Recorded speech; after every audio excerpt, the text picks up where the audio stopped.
নমস্কাৰ দৰ্শকসকল, আপোনালোক সকলোকে অমূল্যবাণীলৈ স্বাগতম জনাইছোঁ। আজিৰ ভিডিঅ'টোৰ বিষয় হৈছে মাত্ৰ অলপ দিনৰ ভিতৰতেই টকাৰ সমস্যা দূৰ হোৱা বা আৰ্থিক উন্নতি হোৱা দুটামান সহজ উপায় আজি আপোনালোকক জনাবলৈ লৈছোঁ। কৰি চাব, আপোনালোকেও সুফল লাভ কৰিব। প্ৰথম উপায়টো যিকোনোবাৰে কৰিব পাৰিব। ৰাতি কৰিব কেৱল। আপোনাক লাগিব এটা 5 টকাৰ কইন, আৰু 5 টকাৰ কইনটো আপুনি নতুন ল'ব বা পৰিষ্কাৰ ল'ব। পানীৰে ভালদৰে ধুই ল'ব। তাৰপিছত যদি গংগাজল আছে, গংগাজলেৰে ধুই শুকানকৈ মচি ল'ব পৰিষ্কাৰ কাপোৰেদি। তাৰপিছত আপুনি এই 5 টকাৰ কইনটোত আপোনাৰ নামৰ প্ৰথম আখৰটো লিখি দিব। অসমীয়াটো লিখিব পাৰিব, কেৱল প্ৰথম আখৰটোহে লিখিব। লিখাৰ পিছত আৰু আপুনি লিখোঁতে সেন্দুৰেদি লিখিব লাগিব। আৰু এই সেন্দুৰ আপুনি পূজাত ব্যৱহাৰ কৰা ল'ব যদি আছে, আৰু যদি নাই আনি ল'ব এটা নতুন সেন্দুৰ। আৰু সেই সেন্দুৰেদি আপুনি এই 5 টকাৰ কইনৰ ওপৰত নিজৰ নামৰ প্ৰথম আখৰটো লিখিব। লিখাৰ পিছত ওপৰমুৱাকৈ ৰাখিব কইনটো।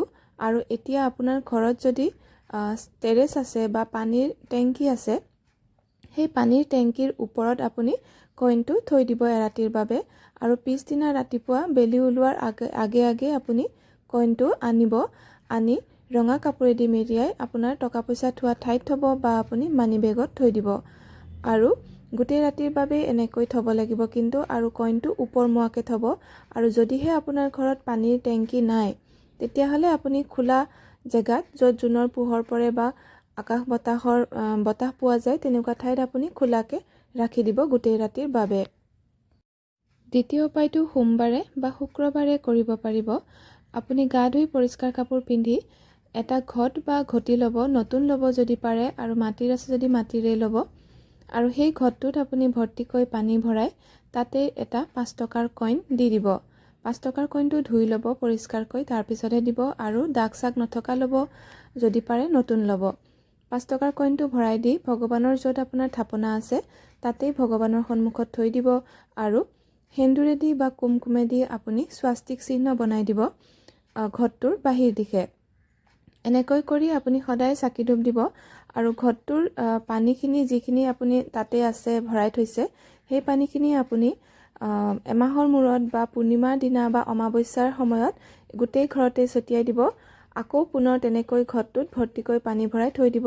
আৰু ঘটটো যদি লেতেৰা হৈ যায়, ধুই পুনৰ স্বাস্তিক চিহ্ন বনাই আকৌ ভগৱানৰ সন্মুখত থৈ চাকি ধূপ সদায় দিব।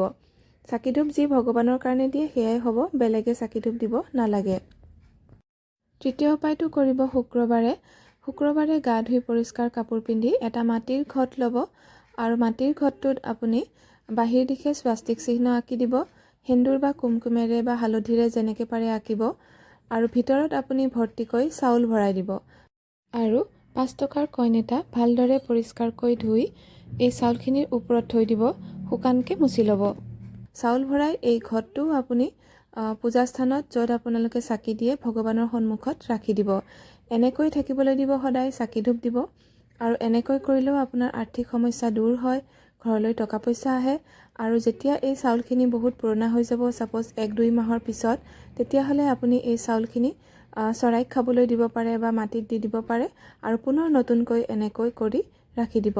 শুক্ৰবাৰে কৰিব, পূৰ্ণিমাত কৰিব পাৰে, বা আপুনি অমাৱস্যাত সলাব পাৰে এনেকৈ। দৰ্শকসকল, আজিৰ ভিডিঅ'ৰ ইমানতে সামৰণি মাৰিছোঁ। ধন্যবাদ।